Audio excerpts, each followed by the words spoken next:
My hair is crazy today, so it's wash day, and today is the ultimate curly hair routine for growth, health, and to keep those curls curling. It's been so long since I've done a long form YouTube video, and I missed you guys so much. I've just really been getting into short form, so if you guys watch YouTube Shorts or TikTok or wherever, follow me on those and you'll see all my videos, but I do want to get back into long form videos and I do miss it, so here I am. Here's the ultimate curly hair routine. Let's go. This is what I'm starting with after doing a death hawk with lots of hairspray, and then it got humid, so it's kind of curly, kind of frizzy, and full of product, so it's absolutely time to fix that. This is what the back looks like, and by the end of this video, you're gonna see the healthiest, curliest curls that my hair can become. The first treatment I'm doing is red light therapy using my current body red light helmet that I actually use every morning while getting my breakfast together because it's great for stimulating the scalp and promoting fuller, stronger, thicker hair growth, and I want mine to be as dense as possible so I can paint designs on it, and this will also be helpful to have once I start trying to grow my hair back out, but I don't think that will be anytime soon because I have a lot of design ideas I need to try first. Next, I'm using my DIY hair growth oil that I have a full video on, but basically it has Jamaican black castor oil, pumpkin seed oil, and rosemary, tea tree, and lemon essential oils,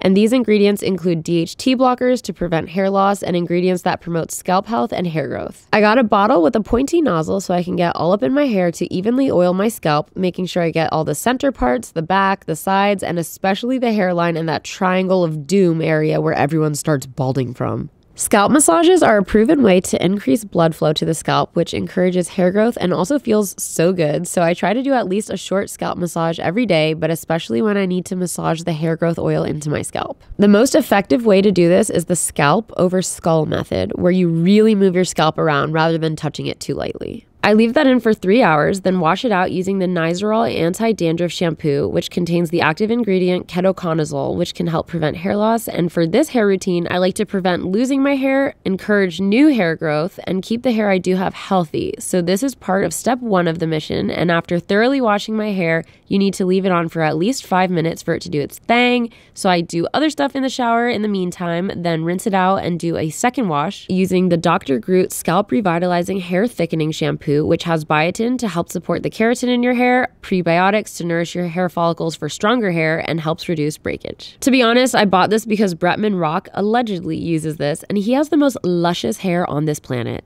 You can rinse this one out right after, and then I go in with part 2 of the system, which is the Dr. Groot Scalp Revitalizing In-Shower Treatment, which makes my hair feel so silky after using it, it's crazy. It has salicylic acid to deep clean any buildup that clogs pores in your scalp, niacinamide to help support keratin production, and panthenol to add moisture. I also have links to everything I mentioned in this video in the description box, so it'll be easier for you to find if you're looking to improve your hair routine. Rinse that out, and I only do this part like once a month, but doing a protein treatment always makes my curls feel stronger and curlier, and I love the High Pro Pack Extremely Damaged Hair Repair Intense Protein Treatment, which is still good to use even if your hair isn't extremely damaged, but if it is, you have to try this out. This adds protein to strengthen your hair, helps prevent split ends and breakage, and when I had bleached and dyed hair, this was such a lifesaver, but also makes a very big difference on virgin hair. You need to leave this in for 2 to 5 minutes, or 6 minutes for good luck, then you can rinse it out. I love the Not Your Mother's Curl Talk conditioner, which is the right amount of dense moisture that I'm looking for because I'm trying to have the perfect balance between protein and moisture to get the best hair possible, and this makes my hair feel so hydrated and super easy to detangle. Like when I had long hair, it made a big detangling difference, so now I put like no work into that and my Denman brush just glides through. After rinsing it out, I do one last hair growth treatment, which is spraying minoxidil on my scalp to encourage hair growth, and the dropper this came with made it so hard to apply, so I just poured it into a spray bottle and spray it everywhere to cover my entire scalp. And make sure you get the 5% strength that's marketed to men instead of that weak 2% they market to women, which is a scam.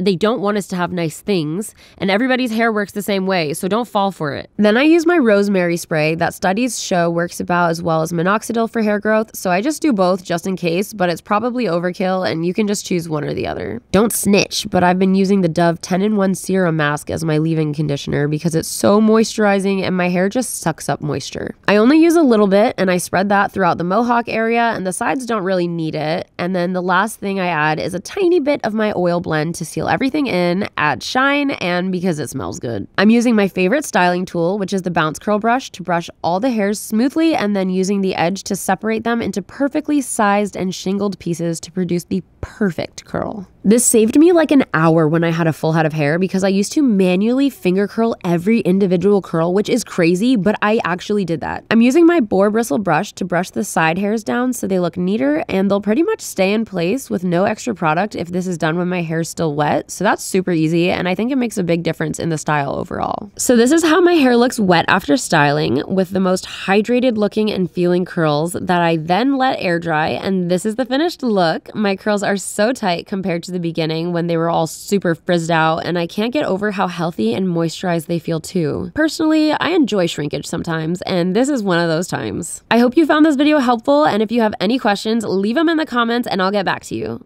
Happy wash day!